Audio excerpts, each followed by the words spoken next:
as we're gathering here for the, I don't know, probably fifth or sixth occasional Healing Liberation Learning Lab.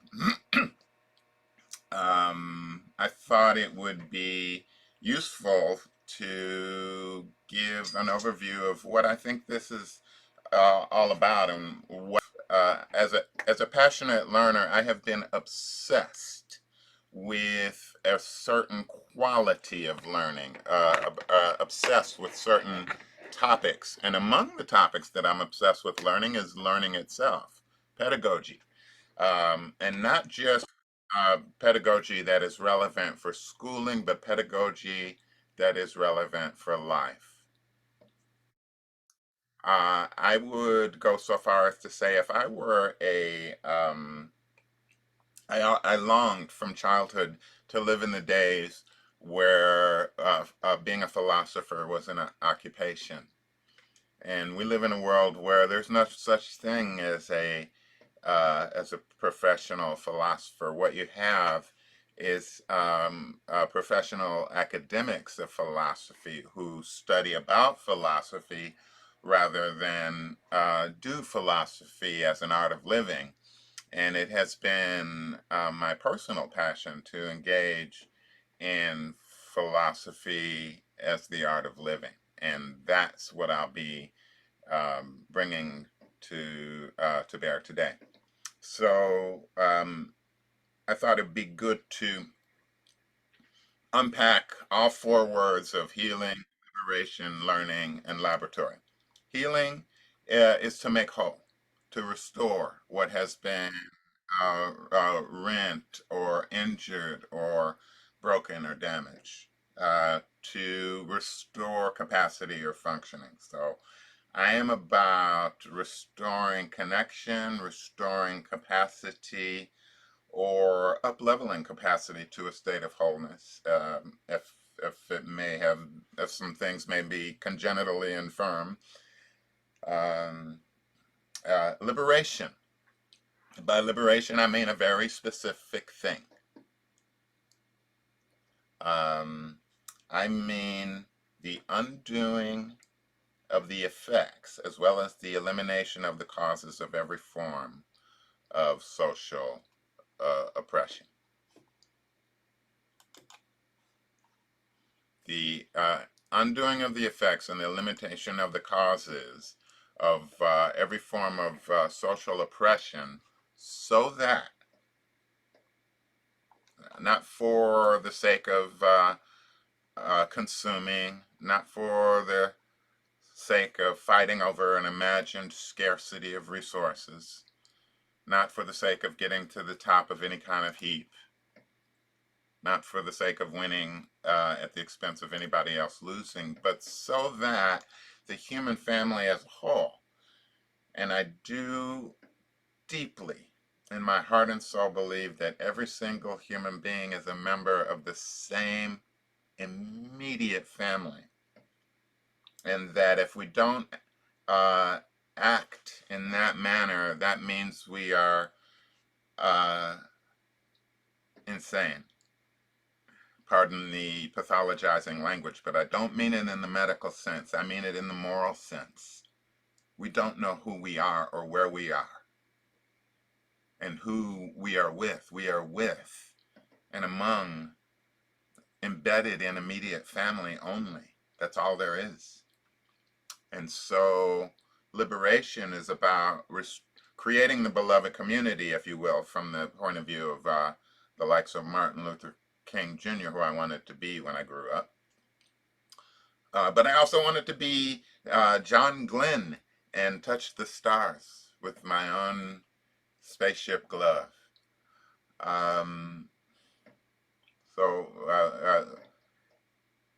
liberation is for everybody. That's what I'm saying. It's not just for the oppressed, because the would-be so-called oppressor is also captured and enslaved to the system, which is not only destroying the future of their children and grandchildren, but everything that they too love, as well as separating them from almost everything that truly makes life good. Liberation. And now learning. Among all the things that we need to do in order to achieve liberation, there is a whole lot of learning and a whole lot of unlearning. No amount of ideology and no amount of institutional change in itself is going to help us to achieve liberation. In fact, we won't be able to create life-giving, regenerative institutions until we can develop life-giving, regenerative relations with our interior parts as individuals and communities, and life-giving, regenerative, collaborative, synergetic relationships with each other. While this is utopian, I also believe that it is an evolutionary imperative, since we are in the midst of the sixth great extinction of life on this planet. And the last one was 65 million years ago. So we're here at a good time. We're at an important time. At a time when uh, life on this planet, through human agency, will evolve into a radically new form, which it has done in the past under conditions no less stressful than the ones we face today. But in order to get there, we need to recognize that we are at an epochal inflection point, a once in a universe event, a once in the history of the earth event, and that this is what Buckminster Fuller, an individual who I greatly admire, got autographed copies of books from him when I was a very young man, 20 years old. He called it Humanity's Final Examination. And I would like to say that it's a pass-fail examination and it's a collective examination. We will be graded as a class and everybody's in it. And the teacher is the earth itself. So I'm here today in the service of helping us as a Earth community or as a human family to join the Earth community in a way that we can get a pass and remain a part of this creative infinite game that the Earth is playing in us, with us, and through us. May we learn. And the laboratory is, I use the term lab because I have an unusual knowledge base. I have an unusual approach to the acquisition of knowledge. Not like anybody you've ever met. I have to say, let me know if I'm wrong. I really want you to tell me if I'm being hyperbolic here. When I was 13, 14 years old, I read the card catalog at my junior high school library, and it was very exciting to me to have that much of the tree of knowledge, at least in its broad outline form, inside my little brown head. Then I found the public library and realized they had a much bigger card catalog.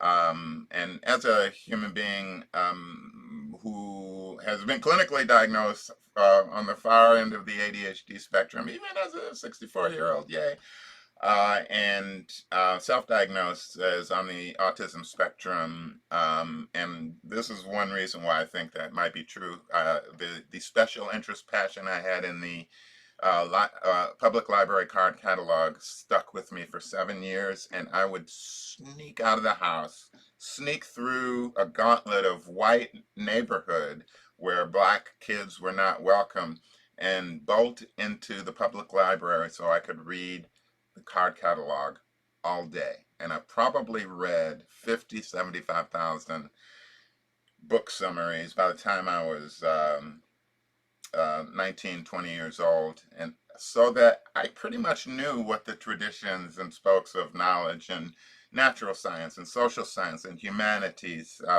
comparative religion and history, a lot of other fields. And I didn't get it from school. I got it from reading encyclopedias. I got it from reading particular bodies of knowledge having to do with religion, social change, general systems theory. Oh my gosh, I've just read so much. But in terms of the laboratory, I've been a social justice educator since I was in my early 20s, so that's about 40 years. And I've been a personal seeker for healing and wholeness and also spiritual communion since I was at least 13, 14 years old. And I was in a spiritual closet with my social activist community, and I was in a a social activist closet when I was pursuing personal growth and healing. And so this is in part um, a gesture of my letting down the split. I don't see a real distinction between the liberation of our joy, the liberation from trauma, the liberation from limiting beliefs, and the mending of the earth and the restoration of society. Um, and at the at the microcosmic relational level, there are forms of learning, of growth, of healing. And I don't know that we can always separate learning from growth from healing that are emergent as things wanting to happen in the life of, say, the people in this circle that I would like to engage with you around. I have training as a hypnotherapist. I did 13 years of something called co-counseling, which is sort of a left-wing cathartic peer counseling community. I have studied somatic experiencing and have applied it in my personal practice for about 9 years. I have a great deal of other training and learning in cutting edge healing and growth modalities that are not in the mainstream of licensed clinical psychotherapeutic practice. Let me just suggest here that this is not a healing circle. This is not psychotherapy. This is not medicine. I don't diagnose or treat any kind of diseases or emotional disorders, but in a spiritual way. As a licensed minister, as a dedicated caregiver, freelance chaplain, and life coach, I'm here for you. I'm here for the group. That's why I'm here, and that's what I meant by that's what I mean by healing, liberation, learning lab.